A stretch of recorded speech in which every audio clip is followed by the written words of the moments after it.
the theme, Achilles' heel, actually caused me a little bit of consternation, a little bit of concern, and that's not because I was shy about sharing my deepest insecurities in my life. It was that I had so many to choose from that it was very difficult to narrow the field down. I had it narrowed down originally to my propensity for using high-octane gas in my Lamborghini, or the real problems caused when people confuse me with celebrities like Brad Pitt or Kareem Abdul-Jabbar. But in the end, I thought maybe I would have to tell a story about how much trouble I get into for telling stories about myself. I'm going to talk a little bit about newspapers and my lifelong love for newspapers tonight. And, you know, you would think that makes sense. Before I became station manager at North Country Public Radio, I was a working journalist for about 28 years. However, my love for newspapers didn't originate because I was really interested in powerful, award-winning reporting. I got into newspapers as a young person because it combined two of my favorite things in the world, storytelling and faraway places. I thought of newspapers as a chance to read a story about a place that I had just been, a place that I'd like to go, a place that I just only ever heard of but had never been to, a place that I really didn't care about. They were really kind of amazing ways to transport me to another place. And I got to thinking about the first time that light bulb went off for me, and I was probably 9 or 10 years old.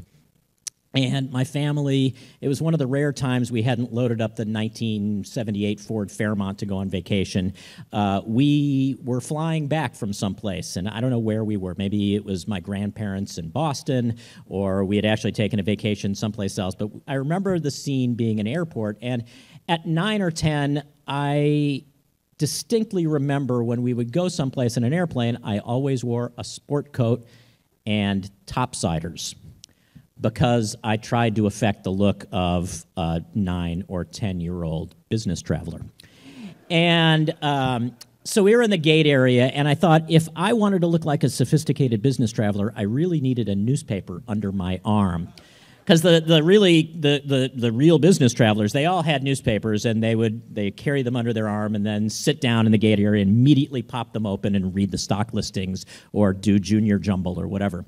And I don't know if this is still true because there are not that many newspapers around, but certainly in those days, you could always find an unattended newspaper in a gate area. And sure enough, a couple of rows over was a newspaper, and I walked over and I picked it up. And it was the Duluth News-Tribune.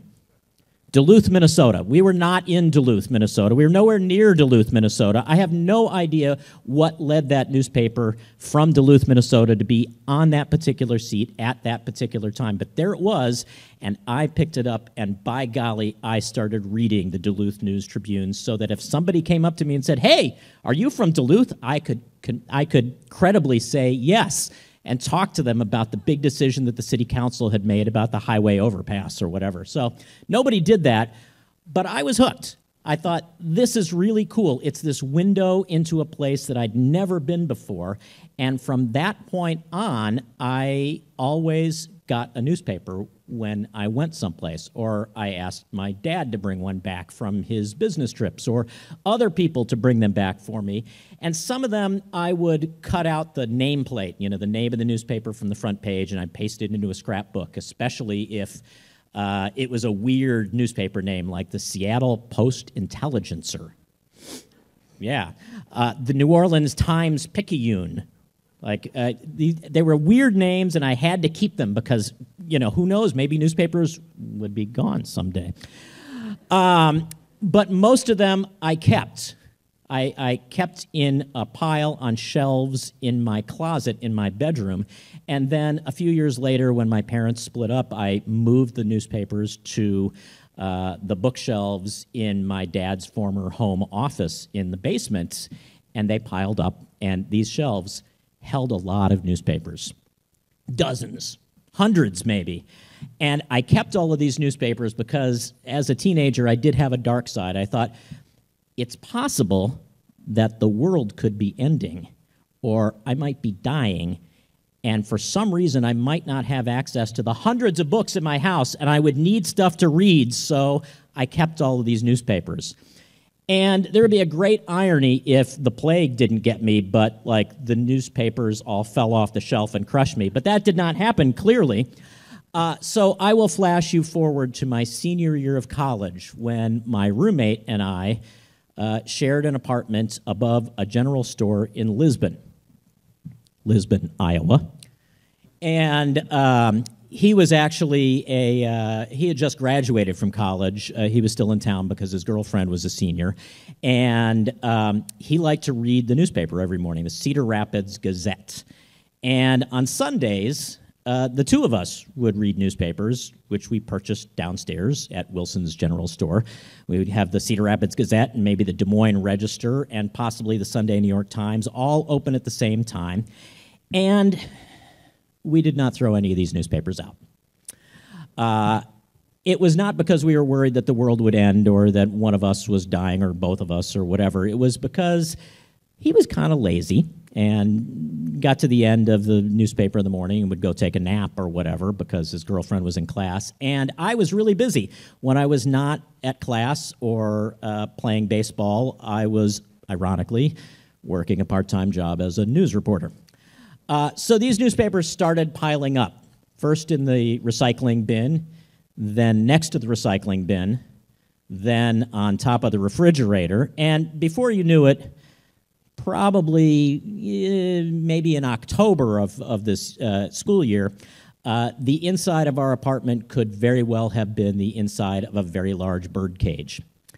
And the irony here would have been had the collection of newspapers caught fire and burned the place down, and then I had to report on it, or if they had gotten so heavy that they crashed through the floor and landed into the general store itself. But those things didn't happen either. Really, what happened was the day of my college graduation, my family had come into town from all over the country, and after I walked across the stage and had the cheesy grin shaking the president's hand, and we had gone out to brunch, and I had taken my out-of-town relatives on a tour of the little college campus, we came back to my apartment to move me out of it, and they saw the newspapers, and we had to take roughly 800 trips across the street to the community recycling bin, and they hated me for it.